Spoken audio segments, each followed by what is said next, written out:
My name is Ethan Cole, and for as long as I can remember, I lived in the shadow of my older brother, Ryan. He was everything our parents admired: confident, ambitious, polished in a way that made people instantly respect them. I was different. I worked hard, stayed consistent, and handled responsibilities without complaint, but I was never the one they bragged about. I told myself it didn't matter, that being reliable was enough, but deep down, I always felt like I was standing just outside the life I was supposed to have. That quiet feeling turned into something undeniable the day my parents decided to divide their inheritance. We were sitting in their upscale Los Angeles home, a place that felt more like a symbol of status than a place of comfort. Ryan leaned forward, already smiling as if he had been expecting good news. I stayed back on the couch, trying not to expect anything at all. My father cleared his throat and handed Ryan a folder, his voice filled with pride as he told him the house would be his. My mother hugged him tightly, her face glowing with approval, and Ryan accepted it like it was something he had always deserved. Then my father turned to me and slid a thinner folder across the table.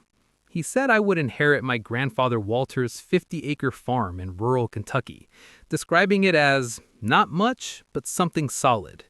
That phrase stayed with me as I opened the folder.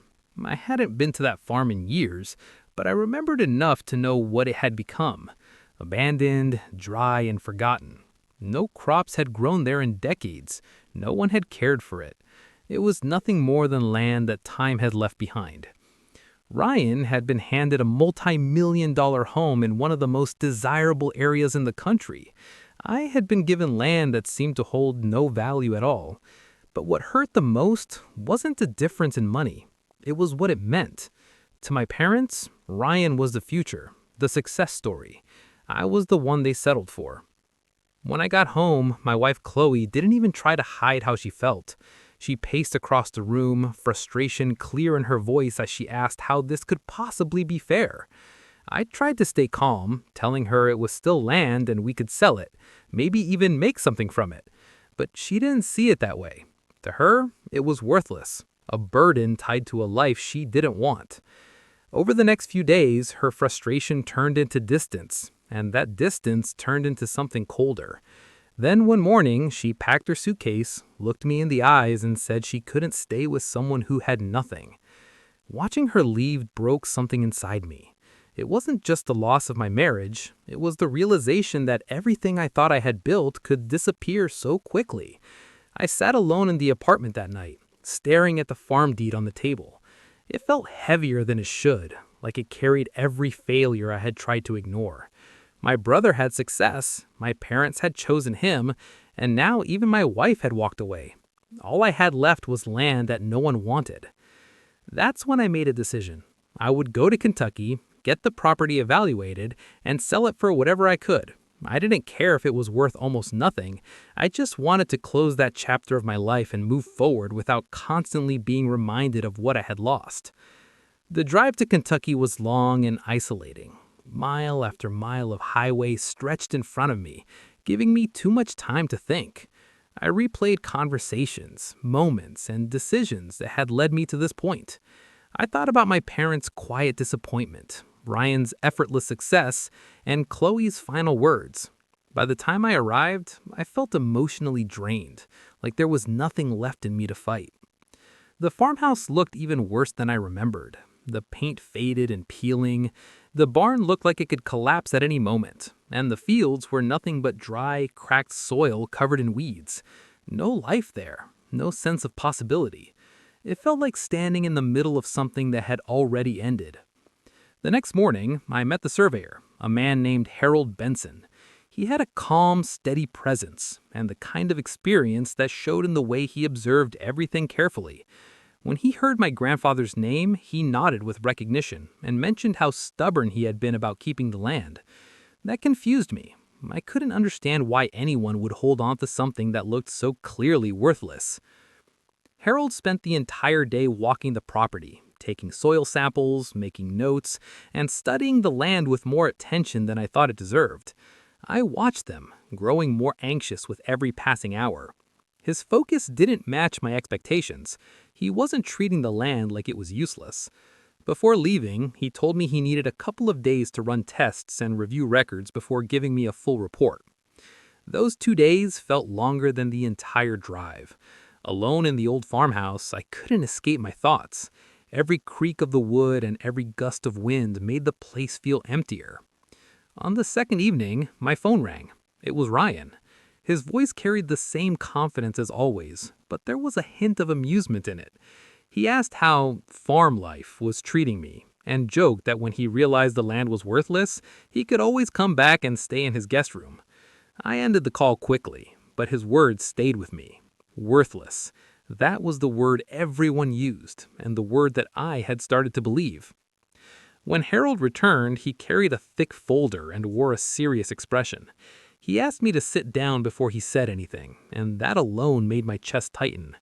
As he opened the report and showed me charts and data, I struggled to understand what I was looking at. Then he explained it in simple terms.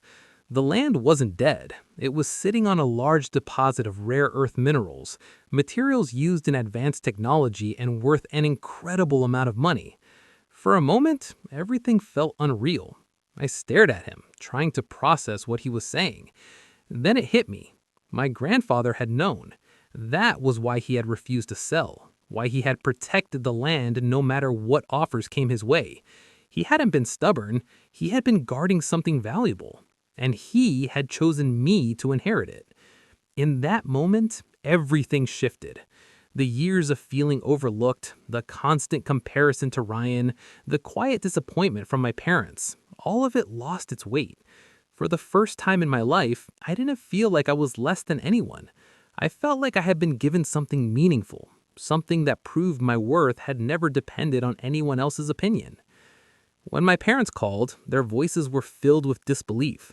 They wanted confirmation, reassurance that what they had heard was true. I told them calmly that the land was worth more than they had ever imagined. For once, I didn't need to prove anything to them. I simply spoke the truth. Ryan called again soon after, but his tone had changed. The confidence was still there, but now it was mixed with urgency. He offered to help, to connect me with the right people, to manage everything together.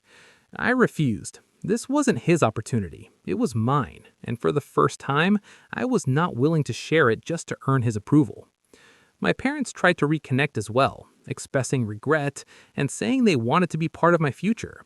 But something inside me had changed. I realized I didn't need their validation anymore. I had spent my entire life chasing their approval, and now that I finally had something they respected, I understood it didn't matter. Then Chloe reached out. Her message was filled with apologies, regret, and hope that we could fix things. When I finally spoke to her, her voice trembled as she told me she had made a mistake. Hearing her brought back memories, but it also reminded me of how easily she walked away when things looked uncertain.